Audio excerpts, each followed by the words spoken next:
Good morning everyone, and thank you for joining the Introduction to Social Media webinar today. My name is Emma Wall and I'm the event coordinator at Connecting Up and TechSoup New Zealand.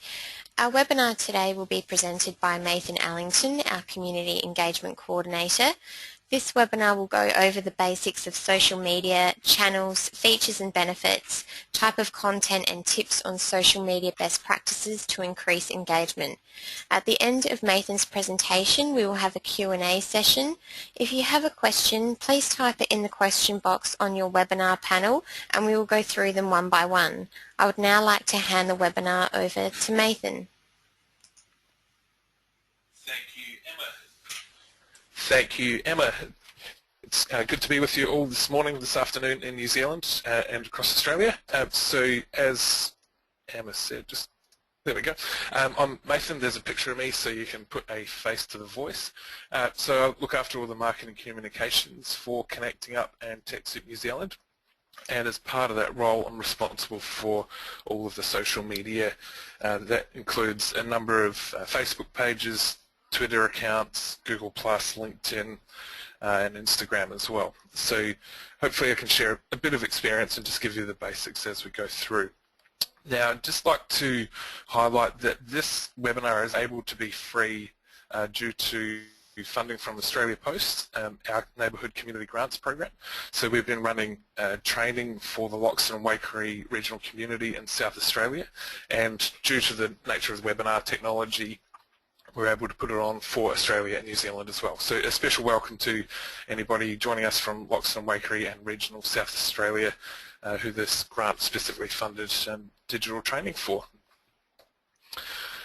So as Emma touched on, what we're going to look at today, I'll just give you a brief intro into social media and how it's come about or how it's changed communication, so an adventure of communications, an overview of major social media platforms. So there are there are heaps of social media platforms, so we'll just cover about 5 of the major ones that you may want to consider for your organisation, how to choose the best one for your organisation, and then discussion or some pointers on content that creates engagement and some trends that you might want to look at as far as content and what's coming in social media in the future.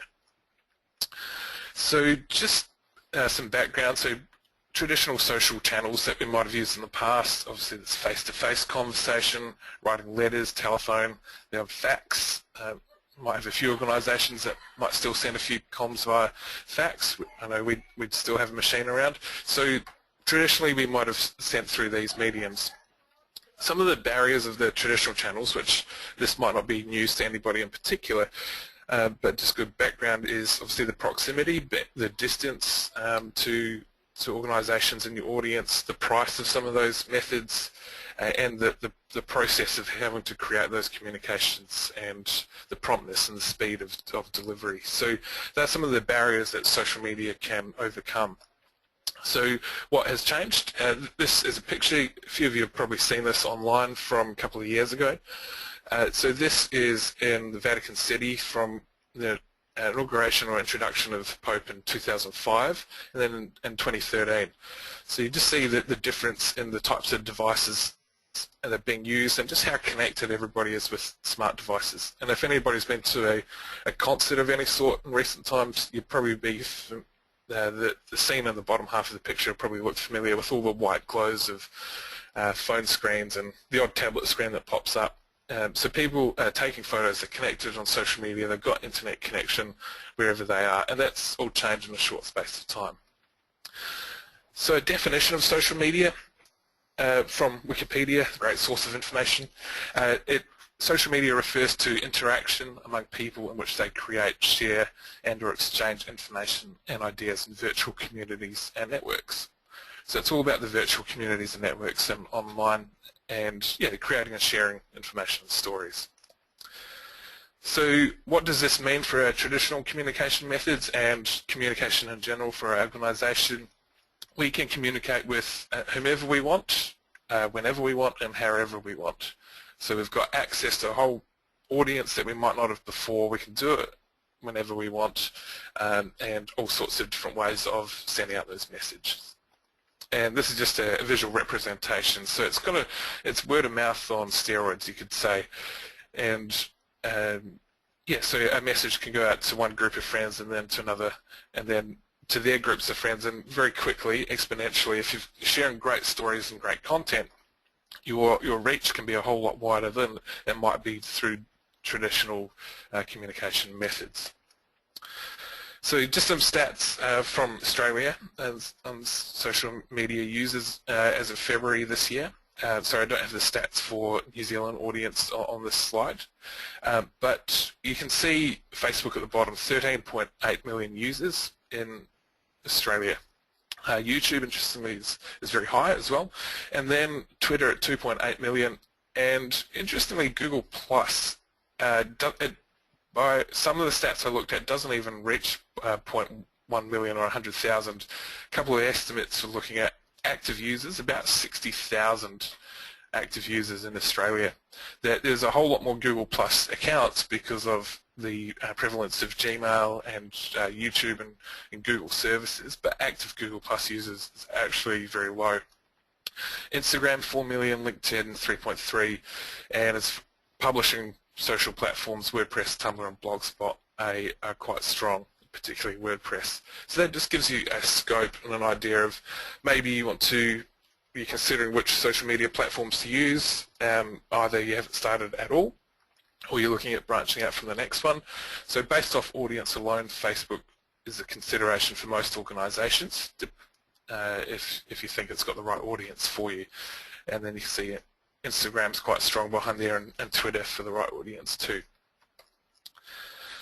So what does this mean for organisations? So it's about the customer or your community and activating the power of word of mouth through the internet and social media.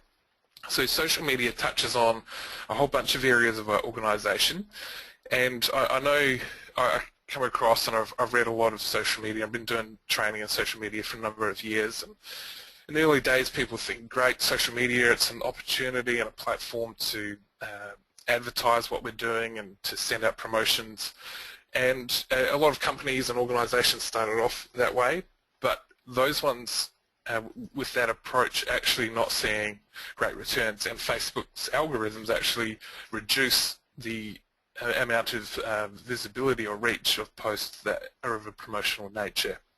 So social media touches on a whole lot more than just marketing and promotions.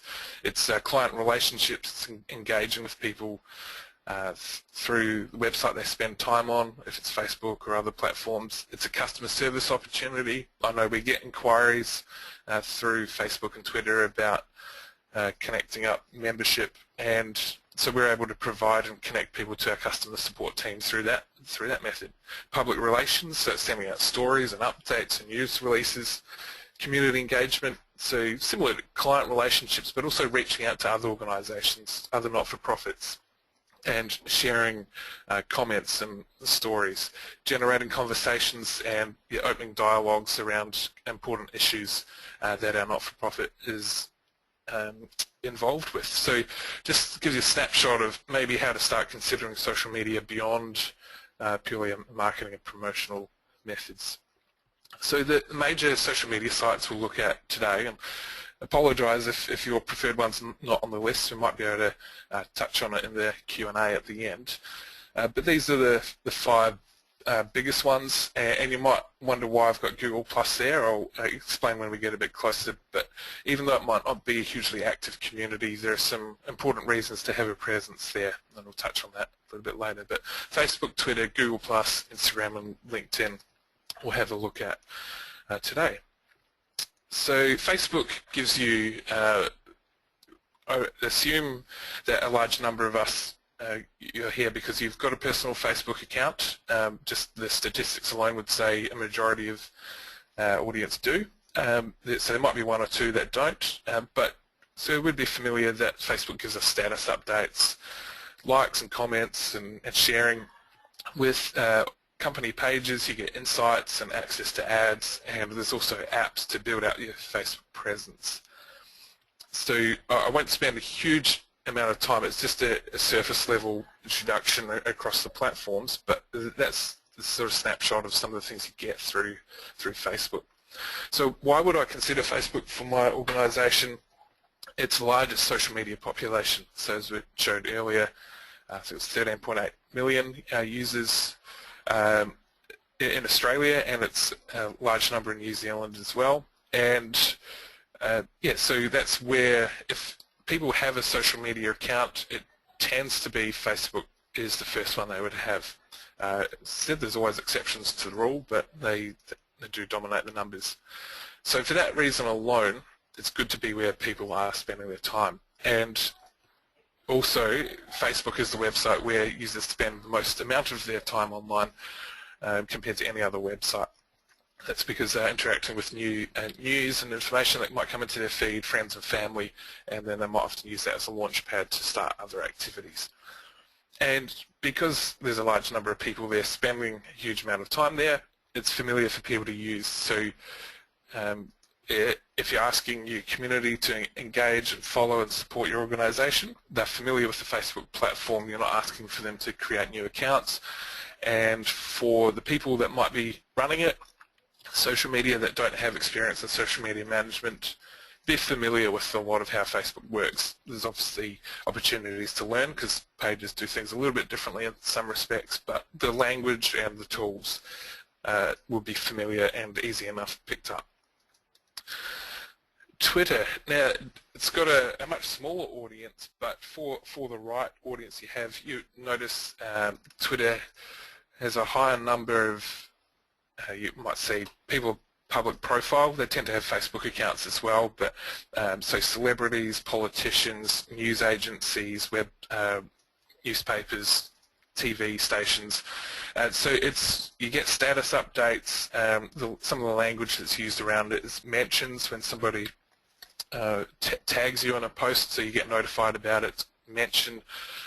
You can reply back to those messages. A retweet is a bit like a forwarded email in some respects. So you see a tweet that you like and then you want to forward it out to your audience.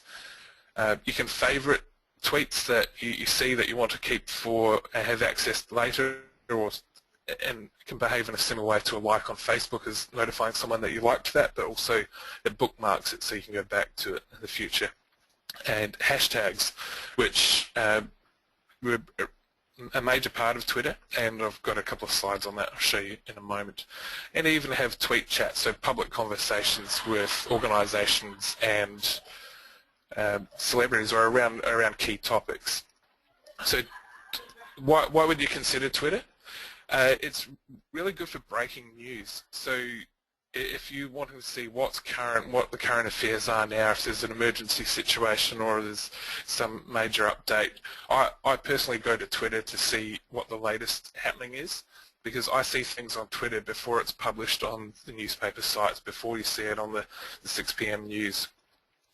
And I've had personal experience with disasters in New Zealand and Australia, and you see news there, and there's even stats about in New York, people felt an earthquake, saw about an earthquake in New York State on Twitter before they felt it, because people tweeted about it in the moment that it happened, and they were reading the Twitter feed, and then the earthquake came along. For things that are breaking and current and fresh and being on the pulse of what's happening, Twitter is great for that. Even if you're not necessarily sending out lots of tweets, it's great to have an account to read and to observe what people are doing and have access to the information. Now, other reasons to use Twitter, it's open to follow almost anybody. So there are some private accounts on Twitter, but the bulk of Twitter use, unlike Facebook where you tend to limit it just to friends, the bulk of Twitter use is public and open. So it's a great forum for public discussions and engaging with, you can engage with celebrities, news stations, not-for-profit organisations, companies, and you can follow those organisations and people of profile and keep up to date with their involvement. So they might be involved in a similar cause to you, and you can follow and see their updates and engage with the stories they're sharing, and maybe that affects your not-for-profit organisation as well. The hashtags and public discussions, so I'll touch on a bit more detail on hashtags, but basically a way of grouping a conversation around a key topic. So it's like keywords or acronyms or titles of a conference that you might be at. So it's a way of grouping all of the conversations that people are talking about together in a really easy format. And because it's more open than Twitter, hashtags work a lot, than Facebook. The hashtags work a lot better on Twitter than they do on Facebook. And that's where they originated.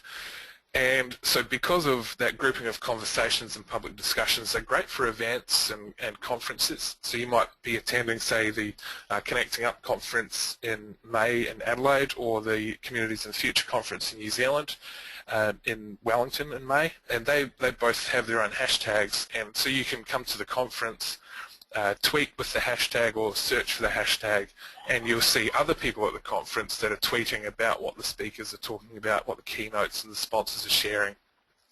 And then as a result you can connect through social media to people that might be at the same event, and then that might actually lead to what we call in real life, IRL, relationships, and then you can follow people that are at the same event or have similar interests.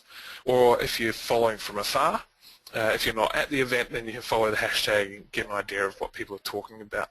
So Twitter's really good for all of those, and as I mentioned, current affairs as well. Just a breakdown, because it's Australian sponsored webinar, just some Australian Twitter account numbers picked up through QUT Social Media Research Group. You can see the bulk and just have a quick look at your area. So obviously Sydney has the largest number of concentration of users, not too far followed by Melbourne. And then some of the regional centres, interesting to see, there's some that stick out with a few thousand across the Queensland coast. And so you just get an idea of where some of the ones that state the location they come from, and you can see there's 420,000 accounts classified as Australian, but they don't specify they come from a particular city. But you get an idea of the trends and where the population on Twitter is. Now, some examples of hashtags and how they might be used. As you can see, I was in Singapore last week with TechSoup, our global partner, and TechSoup Asia, and having an Office 365 training event for our TechSoup Asia partners. So I took this photo and posted it with this hash Office 365 tag. So by putting the hash symbol in front of any sequence of letters and numbers, that automatically generates it into a clickable link on Twitter. So that works really well, particularly if you're on a smart device or any viewer on a computer. They can click or tap on that, and it'll come up with a list of tweets with anybody using that hashtag. So how that you can still search for keywords in the Twitter search tool, but the hashtag means it makes it a lot easier for your audience to see what conversation you're joining with, and just by tapping or clicking on it. So you could tap or click on that and see the conversation around Office 365 globally. And one more in regards to the conferences that I mentioned earlier. So this is posts from last week, just welcoming conference exhibitor as sponsor of a conference, and you can see there's an example of our hashtag for conference, #CUConf15. So particularly useful around events as well as general trends or topics that people talk about over a longer period of time. So that's an example of how an event one, and if you're coming to the conference, you'd use that hashtag, and we could follow what you're saying about the conference and engage in conversation and manage it, and it's all trackable through that way. So they're just a couple of examples of how they would look if you're not familiar with the hashtag idea and Twitter. Now Google Plus, now why you might want to consider Google Plus is a really big reason. So there might be 60,000 active users, give or take. That's just a couple of estimates based off reports and research. Really, it's about controlling the official data that you find in your organisation. So the address I've got on the screen, google.com/mybusiness. Now it says my business, but it works for not-for-profits and any organisation. You can go on there and claim your Google listing. So if somebody searches for your organisation, you can control the information. You can update the phone number. You can see on the screenshot I've got here, you can add in hours of operation, website, it might not have pricing for services, but you can make sure that information is correct, and it also, by filling that out and connecting it to a Google Plus page, uh, you can connect and use in updates as well. So I personally, in the management of connecting up social media, don't go onto Google Plus much, but we do have a tool that we call called Sprout Social, and Hootsuite I know is used by a lot of organisations, where you can publish out from one platform to multiple social media accounts. And so we don't really change much in what goes to Google, but by just posting automatically to Google, when we post to Facebook, for instance, and it's pretty much the same content. Sometimes there might be some modifications for that audience. That just means if somebody then comes and searches for connecting up on Google, it might connect some of our recent posts. And so making sure if people are searching our organisation, recent news can appear in that search listing. So even though there's not a huge active community, I would recommend at least having an account and having the page set up purely from the point of view of controlling the data people find when they search your organisation. And if you're using a third-party tool like Hootsuite, you can publish out automatically to Google Plus as well without much additional work and monitoring. So here's an example so if you search for connecting up as an organisation, you would see on the left hand side your typical search results, but on the right hand side is our address, phone number, and that's a screenshot. It's not live, so we are open today. I took that on the weekend, that screenshot. So you could then click on that and see the hours, and sometimes depending on the person doing the search and having a Google Plus account and how connected that is, it would come up with the latest news under the reviews section as well. So by having that profile, and we can add additional photos and make the profile of when people use Google as the most popular search tool online, when they're using that, we can control the information they see and get more profile than just what's on the left-hand side of the screen. So hopefully that's useful for you. Now, Instagram. Why you might want to consider Instagram. So for those that don't know, it's a photo and video social media platform. Started off as photo only, and it's primarily accessible only through phones and now tablets too. So originally when Instagram came out, you couldn't access it through a website on your computer. It just had a basic page directing you to the app. Now you can log in and see posts on your computer, but it's primarily mobile device, so phones and tablets. Now, it's a social network or a social media platform in itself, and that particularly a lot of the younger audience are using Instagram, and they might not necessarily, some teens might not necessarily be using Facebook and using Instagram. So it's all about photos and video, so it's completely visual. It's great for storytelling and sharing moments and things in your organisation. And so it is that platform in itself, very popular because of the tools it's got, but it also enables automated sharing to Facebook, Twitter, and other platforms as well.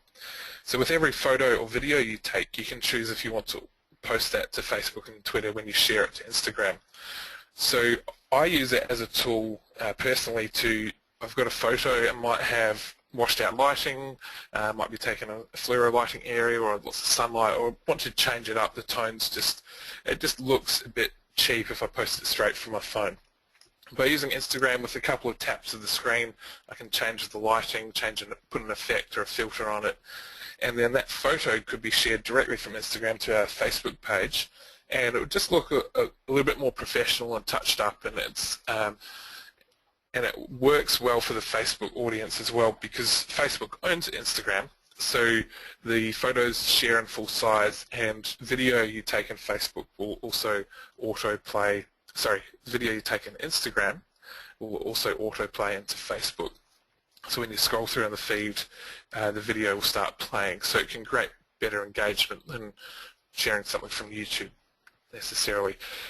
So yeah, it's a platform in itself. So if you've got a younger audience, then Instagram or a visual audience or a visual product or service in your not-for-profit, lots of stories to tell. Instagram can be complementary or might be a primary thing depending on your audience. So yeah, it works well, and it might not be for everybody. So by going through these 5 platforms, I'm not saying you have to have them all, but it could be a tool you can use to feed into the others as well. Now, LinkedIn. So why would want to consider LinkedIn for our organisation? So it's the largest online professional network. It's a good place to start. So if you're reaching sort of the professional level, you're not so much going out to community-facing sort of members of the community to deliver services, but you're needing networking, or at least your management or staff level need to work with other not-for-profits. It can be great to reach out and network at a professional level. It's very fast growing. There's a huge number every second joining. It's also a publishing platform now that's been opened up to the whole LinkedIn audience. Initially it was just the key 500 influencers. So you can publish thoughts, and I've started posting some of posts from our blog to LinkedIn profile as well. And then for your organisation, LinkedIn pages or company pages, you can share organisation news. So you can again publish directly onto LinkedIn from your organisation, not you as an individual. You can post jobs, and there are other tools as well. And just if people are searching through LinkedIn, they can find your organisation and connect with the news and the official information.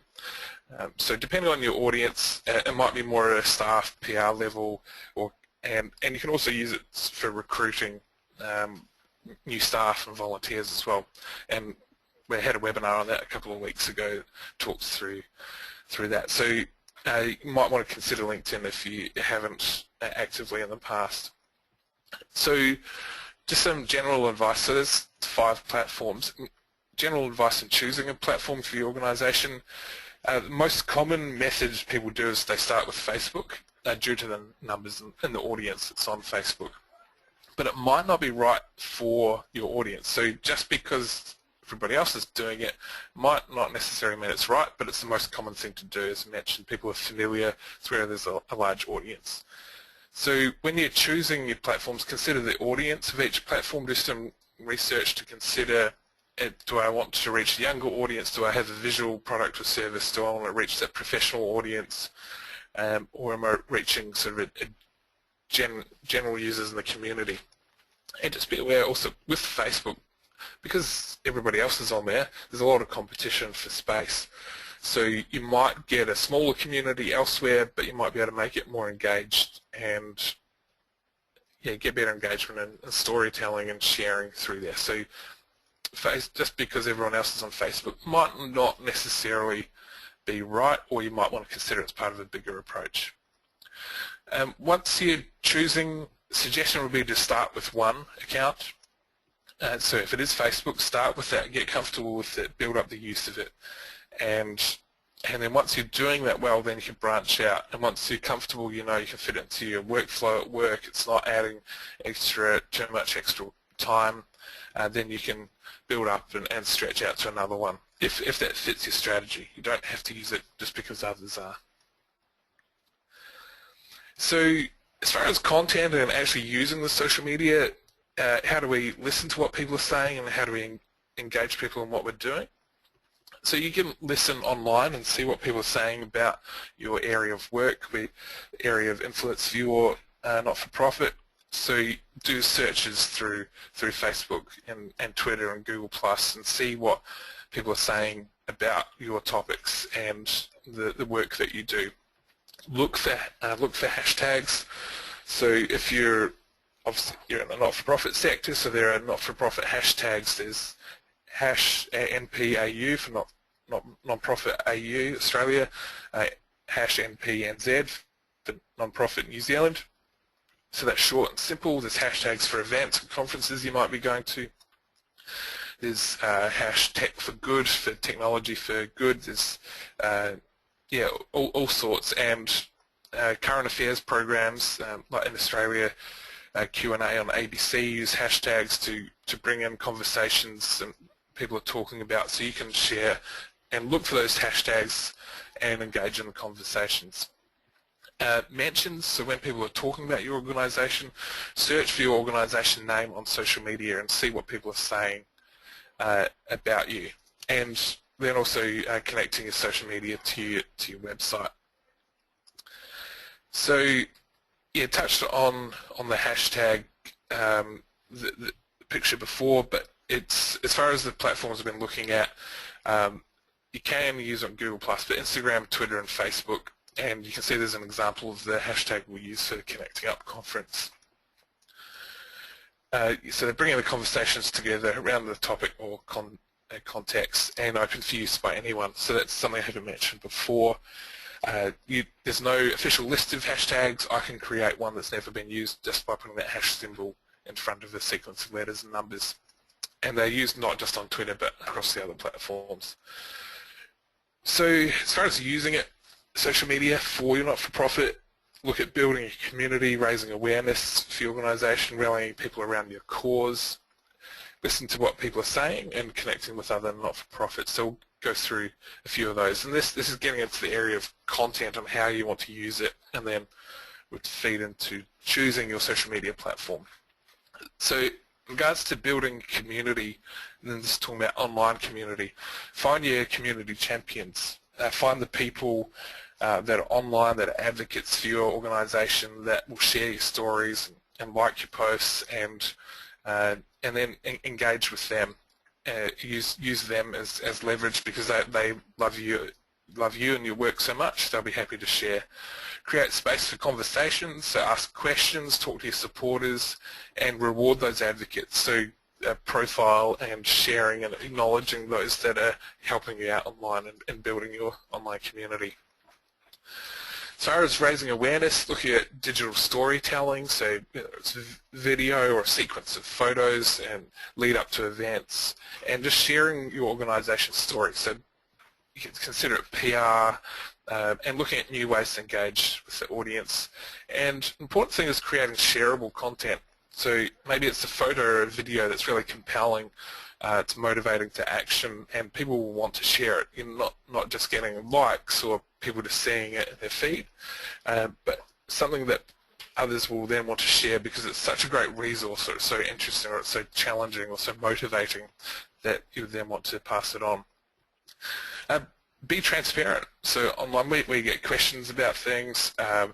So with organisations and social media, transparency works really well. Those organisations that have tried to not be transparent or just haven't really thought about it, often it comes back to bite them. So transparency resonates really well with the social media audience. And showing the impact of your work. So not just promoting what you do, but showing the impact and the end result of your services to the community. With rallying people around your cause, look for collaboration and working with other not-for-profits, other organisations, individuals, and you can use social media to start co-creation of solutions with other people, and giving online advocacy. So if there's a political situation that affects your sector or your organisation, it could feed or be a contributor to crowdfunding or to online petitions, and working with other organisations and getting your message around. So there's a whole bunch of ways that social media can support your cause. And listen to what people are saying. So we touched on doing some searches before. So quote about the biggest misconception about Twitter is that you have to tweet to use Twitter. So tweet the messages you send out on Twitter. So you could have a Twitter account, or you don't actually need a Twitter account to browse through a lot of Twitter. So you could just go on there and see what people are saying in your sector about your organisation and use that as a basis, and for breaking news as well, just to see what people are saying. So at the very least you could jump on there and check it out, and don't just look at it once, check it out over a few times and get used to some of the language that people use there. Find resources for yourself and see what feedback people are giving on your organisation. So what messages they're sending, what feedback, what comments, any complaints that might come through, and then thinking about how you can handle those too. Connecting with other not-for-profits. So in Australia there's over 600,000 registered not-for-profits. So how do we work together and reduce overlap? So there might be others that are complementary to you, and so you could partner together and do online campaigns. And so rather than everybody trying to flood news feeds, we can collaborate, and online we can work with each other and provide cross-promotion and building on the strengths of each organisation. Just some short do's and don'ts of social media. This could be a whole session in itself. So to do lots of, discover where your community is. So your audience for your not-for-profit, what online platform are they spending their time? Is it Facebook? Maybe is it Twitter or LinkedIn? So discover where they are, and then stay away from feeling the need to be everywhere. Just because I've talked about 5 social media platforms, and I haven't touched on others, some of the more blogging ones like Tumblr, and there's Pinterest and others. So don't feel like you have to be absolutely everywhere. You're better to spend time where your community is. And to do lots of, use each platform differently, and stay away from cross-posting across all social media channels. So sending a tweet onto Facebook won't work in majority of the time, because if you're mentioning accounts, that format doesn't work on Facebook and people can tell it's a tweet. And then posting, so I mentioned we sometimes auto-post to Google Plus similar content that's on Facebook. It's not always the same, sometimes it is, but that's because that's Google Plus is an account that's just sort of a minor one. It's just making sure there's content there. But the ones that we engage with more often, such as Facebook and Twitter, we're often sending out, sometimes it's the same message because we've only got something short to say and it's not mentioning anybody, but they tend to be, Twitter is obviously shorter, Facebook longer, so we try and mix up the content and not have every post exactly the same across all platforms. And another thing to do lots of is focus on your cause, so your story. What's the organisation doing for the community, and what benefit is coming from that, rather than focusing, like stay away from focusing on fundraising, so sales or building up funds or needing donations, and just asking. If you're telling about what you're doing and creating compelling stories and sharing the impact, then that will then feed into your fundraising efforts in the future. But if your focus is on fundraising, then that will turn people off. And to do lots of, measure the impact that social media is having. So there are tools and websites available with reporting. Twitter has analytics, Facebook has insights, so you can measure how many people are engaging with your posts. So you don't even need to go elsewhere. Those 2 key platforms have those numbers mixed in already for you. And stay away from moving forward without a strategy. So be purposeful in what you're sharing online. Don't just be posting blindly just for the sake of having a social media account. And share a mix of content. So don't just be sharing links to websites, don't just be sharing photos, don't just be sharing promotional content, don't just be sharing videos. Mix it up. So we might share a video, a photo, a link to a resource, and it's not all just content that we create as well. We like to share useful resources that might work for our community. So stay away from just talking about yourself all the time. So those 2 are highlighted there. So as far as what you should share, so there's 4 areas: your original content, other people's content, interactions, and community. So we'll just go through as far as content creation for these. So in your original content, this is what you create. So it's blogs, it's updates on your website, news, videos that you might create, and photos from events. So yeah, it can come from different methods, but it's all about what you're creating and sharing. So that should just be a piece of the pie, not the bulk of it. That should just be a piece of your strategy. Other people's content. So sharing content other people create related to your course. So is it articles? Is it events, government policy, news and information, We share resources around social media and technology and things related to the services we offer, and events that might be complementary and working, so other partners. And so it's not, we're creating a community, we're not just creating a platform where we just shout from the rooftop talking about how wonderful we are. We're part of an organisation, so the not-for-profits we deal with face-to-face, we engage with online, and we share and we have partnerships, and we work together to promote each other's causes. So interactions with Facebook, so you can post as your organisation on another not-for-profit's timeline. So if you use Facebook as your organisation, not as yourself, then you can interact with the other not-for-profits and comment with them and build up the conversation online. And also make sure you're replying to comments and posts on your Facebook page. In regards to Twitter, you can retweet good things that you're seeing, things you want to share with your audience. Talk to others, so mentioning people if you're sharing about, so when we've got conference, we would tag sponsors and key speakers that are coming and tag them in tweets in the weeks leading up to the conference. And also reply to mentions. So if somebody mentions you on Twitter, there's a whole section you can find the list of those mentions, and you can make sure you're being a good digital citizen and replying back and engaging in those conversations. And around your community, so ask questions of your community and involve them in your content. So it's not just we're sharing out, we want to engage in conversation. And in Facebook, it can be just some funny things you might drop in just to change up the flavour and create some storytelling. There might be some off-topic posts or some memes or just something just to break it up and change the conversation a little bit. And in Twitter and Facebook too, you can get involved in community hashtags. So Follow Friday, sort of an older one, some people still use it. Throwback Thursday is quite interesting. It's the long one I've got there of Throwback Thursday, but you could do TBT and the acronym for Throwback Thursday. And this hashtag is about, it's this online trend. On a Thursday, people share posts of photos or articles related to their organisation in years gone by. So they might do a Throwback Thursday to this event 5 years ago, 10 years ago, 20 years ago, 100 years ago, if your organisation has roots going back that far.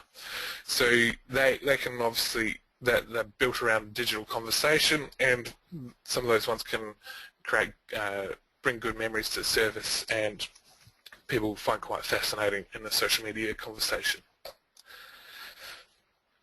Cool. Okay, so now we can we've got 15 minutes to, I expect there'll be a few questions and things that people want to answer, so feel free, if you've got some questions, feel free to start sending them through now, and happy to, we've got 15 minutes if there's some specifics we can go into, because if you've got a question, I'm sure others are thinking the same thing as well. So whether it's about platforms or how to do something basic on one of the platforms we've talked about, happy to answer those questions for you. Okay, great. So we have a question here of an organisation that have a number of offices across regional Victoria, and to enhance their Google presence, they have set up individual Google Plus pages, which is not sustainable. So is it possible to consolidate all business pages and still maintain a positive Google presence?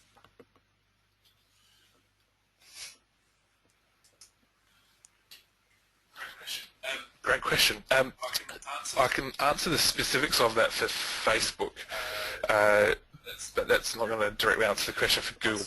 I know just others might have the question for Facebook that have an organisation with multiple sites. You do have to have multiple pages. Unless you're in the hundreds of sites, then there is the option that Facebook can centrally manage all the sites from one spot.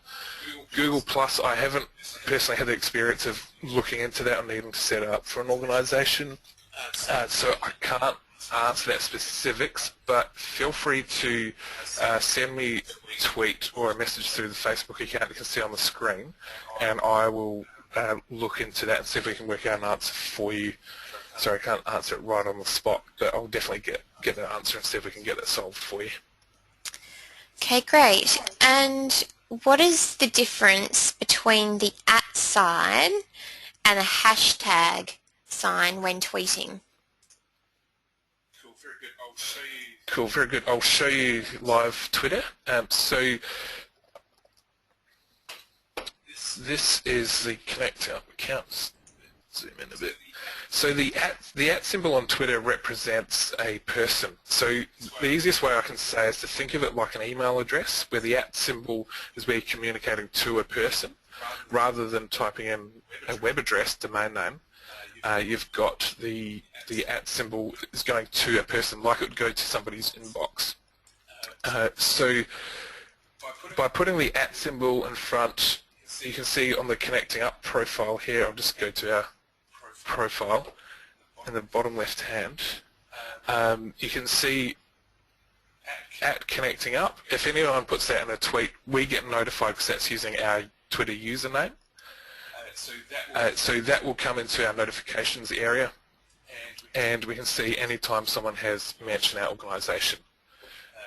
So you can see some tweets here. This info exchange, just looking for one. So Joe has tweeted about the conference coming up, and that got retweeted. So if I click on the @ symbol link, that'll go to Joe's profile. So that links me directly to her profile. If I click on the hashtag, say Adelaide, or CU Conference 15, you see this is a list of tweets from anybody talking about that topic. So the @ symbol goes to a person. You click on that, you can go to their profile. The hash symbol is about topics and conversations. Okay, and what sort of time or commitment do you suggest for an organisation to dedicate to social media to get it right or have it look professional?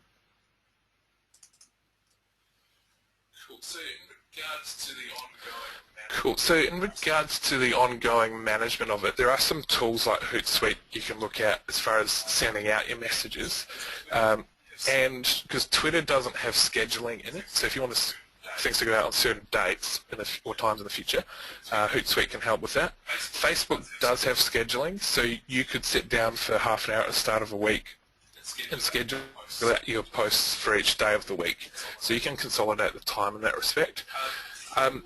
For setting up your profile so they look professional, it's something I didn't mention as a resource. This is one I show on a lot of social media training I do, and absolutely everybody loves it. It's canva.com. It's a free website. There are some premium images in there, so you can see some of these photos. If I wanted to use that, might cost, but I've never spent a cent on Canva. There's a whole bunch of preset templates that I can use, so you can see there's Facebook covers, Google Plus photo, YouTube channel art, Twitter header.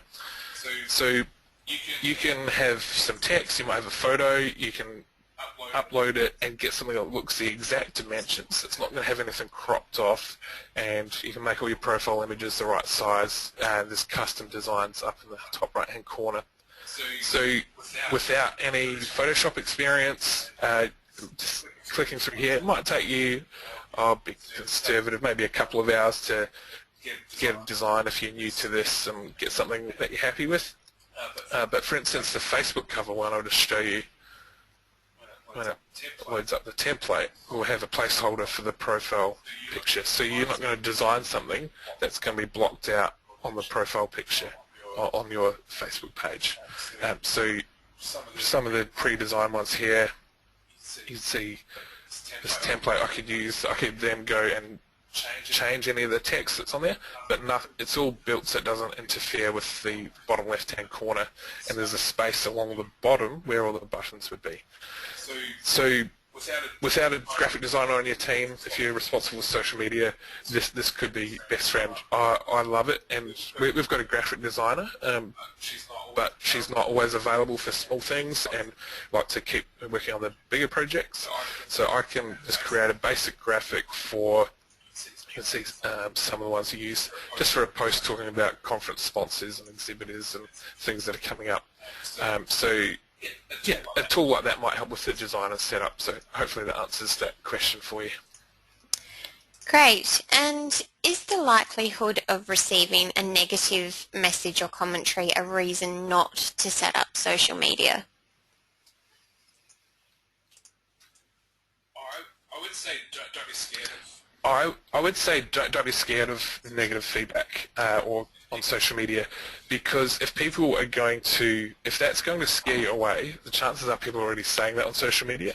So it's better to know what they're saying and be able to monitor and respond to it than to leave it untouched and people just having their online pity parties with the trolls joining together and going against an organisation without you being aware of that. Just in regards to that general topic, just briefly, if you do get negative feedback, my key suggestion would be to take it offline. So we've had the odd comment or feedback where somebody's had trouble with the website or online account, or there's been a misunderstanding, and so we don't delete the comments. The only time we've ever deleted anything was where people were using swear words or abusive language, and we've had to do that a couple of times. But that's just because they were trolling an ad that we had, and I can't put those screenshots up on the screen for you. So that does happen. There are people online that are just looking to cause trouble, but people might have valid concerns and valid questions, and it might be feedback that could actually be really good for your organisation to improve and move forward. So being aware of it, being able to respond and ask for more details, and so by taking it offline, to say, we'd love to hear more, call us, email us at this address, private message us, so you're getting it away from that public platform. And then others that come along and see your social media profiles can see, oh, this organisation is really engaged with their community, they're open to feedback, and they're dealing with this situation. So if somebody came along and saw on the Connecting Up Facebook page, somebody might have left something publicly, we can see that everything's answered that's directly addressed to us, and yeah, we can resolve those situations, and we're willing to work with them. So I would say don't be scared of the negative things. There are people out there looking to cause trouble, but you can actually turn those negative situations around for good, and it's better to be aware of them than to put your head in the sand, and because people are probably saying it online anyway. Okay, thanks Nathan. And another question, we're struggling to get an audience on Facebook. We've just started and only have a few followers. How do we increase our presence and likes on Facebook? So with Facebook, I'd say cool. Okay, so with Facebook, I'd say it will take time. So just have reasonable expectations. It won't get up straight away. Content that does work well is video and photos. So look at when the slides get sent out, look at some of the ideas were shared of the 4 breakdowns of content to share. So your content, resources and things that others are sharing, conversations. So just look at the types of content you're sharing. But then there are ways you can invite your personal friends. If you can see my screen at the moment, you can invite your personal friends on Facebook. And you could create a share onto your personal account. So you can maybe send a note to your staff or to your board members, depending how big your organisation is, to give them the links and ask them to like and start following the posts. And then over time, look at the content that's working. So under the Insights section, which could be a whole session itself, but you can see the types of content that do and don't work. So I know from historically that photos and video work really well for us. So you can see there is some discrepancies, and you're seeing some of the numbers we're getting there. So the photos are getting the larger numbers, so you can analyze the content you're sharing, look back and see there's photo, video. So I can just show you from here that as far as the trends in social media, video, particularly on Facebook with the autoplay, if you upload a video onto Facebook directly, it does that autoplay, it creates great engagement. So the 2 highest posts in the last 3 weeks, both the videos. Touching around the 500, and with all the competition that's on Facebook, you'll see the numbers do drop, have dropped over a couple of years. So if you're doing the advertising content, people aren't seeing it. So while you might have smaller numbers at the moment, and you can only see these insights once you hit, I think it's 30 likes at the moment, so you hopefully get across that threshold of 30, and then you can start looking at these numbers, and then critically analyze or give yourself feedback on the content that's working and go from there.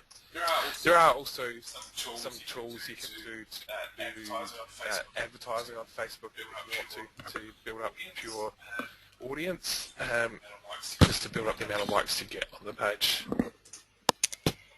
Okay, and how important is it to have a social media strategy or guidelines before starting to engage with social media?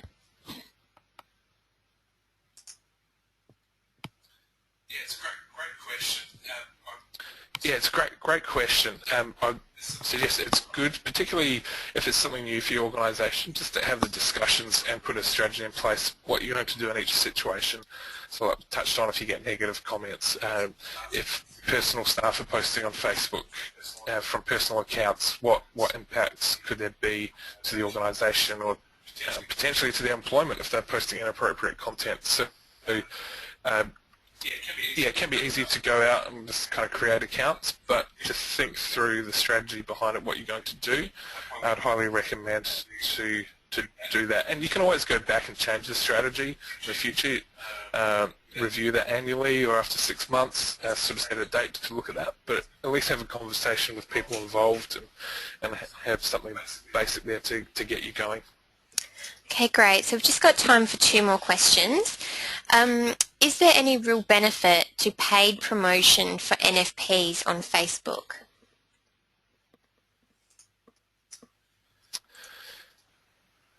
Short answer is yes, there can be. So we have done some advertising on Facebook, and why I like the Facebook tool, we don't necessarily do posts that are increasing likes for the page, because likes don't necessarily mean people are seeing the content, but they can look good on the page. You can see there we've got 2,500 likes exactly as of today. So the advertising tool is good to look at, because you can get research into the demographics of your area. So even without spending a cent on Facebook advertising, you can punch in some numbers for ages and demographics and find out how many Facebook users there are in your community. So it might be in your city, it might be in your state, country, region. And then if you've got an important post coming out, you can trial it. So you don't have to be spending huge amounts of money. So I could boost a post and spend $20, $30, $50 on boosting a particular post up.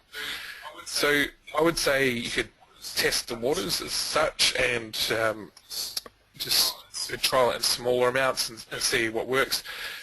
Some of the promotions we've done this year have seen a direct response and worked really well. Others weren't quite as successful, but we've done it particularly around events and some of those more promotional items, because naturally the promotional posts on Facebook, Facebook pushes down if you're trying to sell registrations or get people to an event or promote donations. Often they don't get seen by so many people, so they would be the ones we would tend to boost up with ads potentially. Great. And just lastly, how often should you post to social media? Very good question. It can be different for every organisation and your workload. What I would say is whatever you do, try and do it consistently. So if it is once a week, do it once a week and be consistent with that. And then, as you know, you can do more, build it up to 2 or 3 times a week, and then maybe up to daily. It's better to do that than to say, I'm going to post twice a day, and you can actually only post 3 times a week.